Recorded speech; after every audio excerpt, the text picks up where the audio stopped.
We are now joined by Dr. Lynn Boscardin and Dr. Jennifer Lesh to talk about the state of the profession. Good morning and welcome. Good morning. Morning.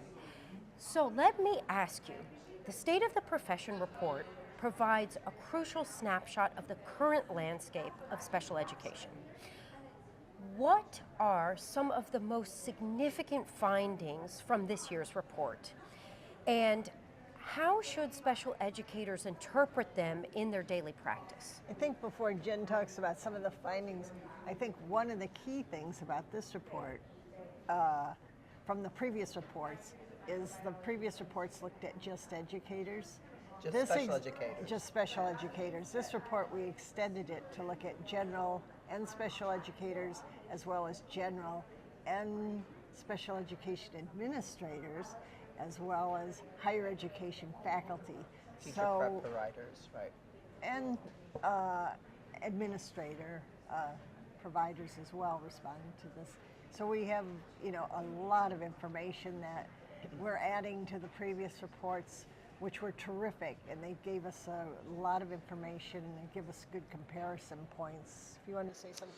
Yeah, no, I think we expanded on the previous surveys. We wanted to get a bigger snapshot so that we could inform the field and really help CEC to be able to provide professional development, policy implications, and really kind of delve into that area. So I think, we'll be able to compare it to the two previous reports. We're going to expand on that. So to answer your question about some of those significant findings, I think one of the biggest findings, we had the professionals, the educators actually report on what they thought was the most important area, and they had to rank them. And there were probably about 15 areas they could rank. And the number one area that was class size. And then the second one was a knowledgeable special education staff. And then the third was having support from administrators. So those were the three things that I think were really, that stood out as far as, making a difference. And you hear oftentimes people say, oh, paperwork. But it was, I think for me, that was very surprising. Paperwork wasn't the deal. They wanted to have smaller class sizes so that they could be able to do intervention and specially designed instruction and make sure they are able to meet students' IEP goals. And that was across the board, actually. There was some really good connections between general education teachers and special education teachers feeling the same way, which I thought was very promising. Right. And I think another key finding is time. Simply did not have enough time to do the levels of collaboration they desired, not only around implementing the IEPs, but just implementing instruction in general. The other issue that they ran into in addition to time was co-teaching.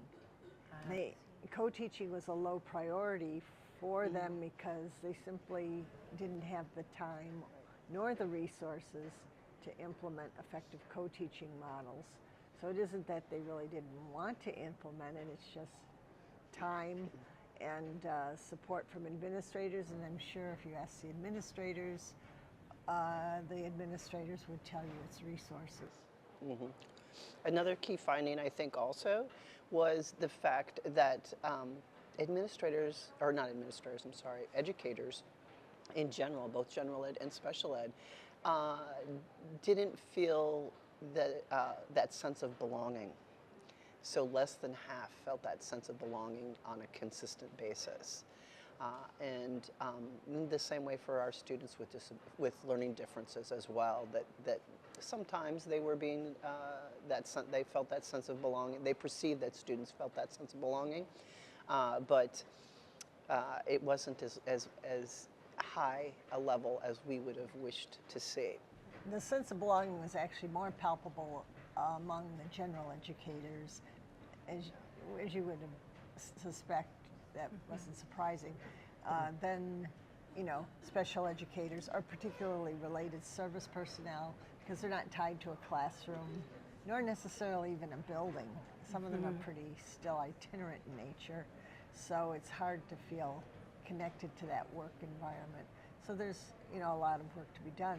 The surprising improvement in the data from 2019 is around the educators feeling they had a better skill set to work with parents whose socioeconomic background was different than theirs. Language might have been, their first language might have been different from theirs, and also racial and cultural differences being different. Teachers felt much more prepared to work with families coming from a variety of backgrounds. I see. I think also another interesting finding, or a positive finding, is an increase in the use of the IEP in a daily basis. We saw a greater increase of educators using the IEP on a daily basis, as opposed to not as high in the 2019. It should also be stated that these are preliminary results, okay? Because as we mentioned earlier, that we increased the demographics from just special educators to general education teachers, administrators, and higher ed teacher prep providers. And so we are still doing data analysis, and what we are providing you now is descriptive statistics. We haven't done any of those inferential statistics, which might lead to some statistically significant differences between groups, or some correlations with groups or between groups. And so we haven't actually had an opportunity, because we just finished the reporting, I don't know, probably 3 weeks ago. Okay. So it's new. Yes. Yes. Yeah. Thank you. Yeah. Thank you Yeah. both so much Oh, thank for you. sharing everything. I think we could keep talking for much Yes. longer. But this conference is a wonderful resource for people to find more. And there's no shortage of resources. No. To find more about the state of the profession. Thank you so much, Dr. Lesh, Dr. Boscardin, for sharing your Oh, thoughts thank and you. information this morning. We really appreciate it. Thank Thank you. you.